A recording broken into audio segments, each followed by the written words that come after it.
So basically what I'm going to focus on first is these shots where all these characters are standing right at the edge of a building and how this was done.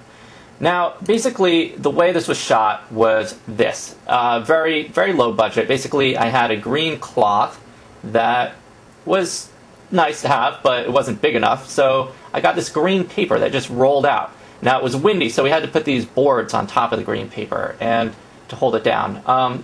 And unfortunately, that's pretty much all the green we could get. So it was a little hard to keep things aligned properly. Then what I had was a background picture. It's just a still picture. So the original picture looked like that.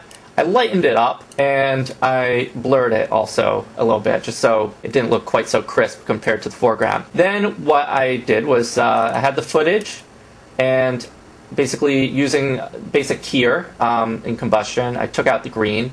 After that got a little tricky. I had to mask out the background. So basically what I did was drew a mask that basically pulled out the rest of the background that I didn't want, because the keyer clearly, you know, there's still all this background here, all this over here. I basically had to draw a line out to the edge here and out this way. Or actually I drew a line around this bump thing, make it a little more complicated for myself, just to draw out the rest. Now the keyer really is only necessary for anything that's behind the characters. The rest can be drawn out, but you need green screen to get, you know, the detail around the edges, draw that out, especially if there's motion. After that, did some matte controls and a little color correction. So we end up with this. And when we throw it over the background, we get this. This is another shot. In this shot, basically the same idea, except the background footage is actually moving footage. So we actually have the motion of the cars in the background. This makes it look more realistic, like we're actually there. So again, we have the footage here. Drew a mask first, actually, just around the whole thing.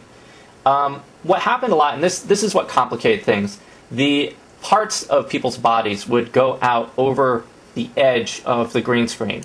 So, for instance, the head there, and also, in particular, this hat here. What happened was that this here, you can see the edge of the building is here, but the hat is over up here, yet there was no green screen behind it. So what got very complicated is drawing actually out the hat, frame by frame. And what you get, if you can see this, is kind of a complex little motion here, where I had to go over the head up here, but in particular around the hat here, until the character was fully over the green screen. This was a particular challenge with this shot. So after masking that out, applied the keyer. So we pull out everything. You can see there's this green haze around all the characters. This is what color suppression is for. It really just pulls out the green. Then there's something called matte controls, which basically pulls things in a little bit. See, then I toned it a little bit. So basically what we end up with is this. But that's pretty much the idea. You end up with the final image. Now, if you recall this part of the movie where the two characters are looking out at this view, taking pictures, arguing a little bit, this again was shot against green screen. This is what we had. And basically, background image was laid in the green screen. A fairly simple procedure for this one. And a little toning on the end to get the final result. Stop it. God, Just relax. you're so possessive with the camera. Now, at the end, there was a conversation between two characters, and this originally we shot on the roof of the building. What happened was there was too much wind up there, and we couldn't get sound. We had to actually go back and shoot it against green screen indoors, and then place it over a background plate, which was, again, just a still photo, which was blurred to give it kind of, you know, this depth of field, narrow depth of field look. Draw focus into the detail of the character. So, just an interesting side note how most of this film, even stuff that didn't really involve special effects, was shot against green screen for one reason or another. One of the most complex shots in the film was the shot where the main character comes bursting out of the door with these two characters in the foreground. There's this camera motion that occurs here, which is entirely digital. So what we start with are two plates. We have this plate where the character comes bursting out of the door and comes running up towards the camera and basically up to this point. That's all shot, no special effects, it's all there. The other shot we have is this of these two characters turning around to see him coming out of the door.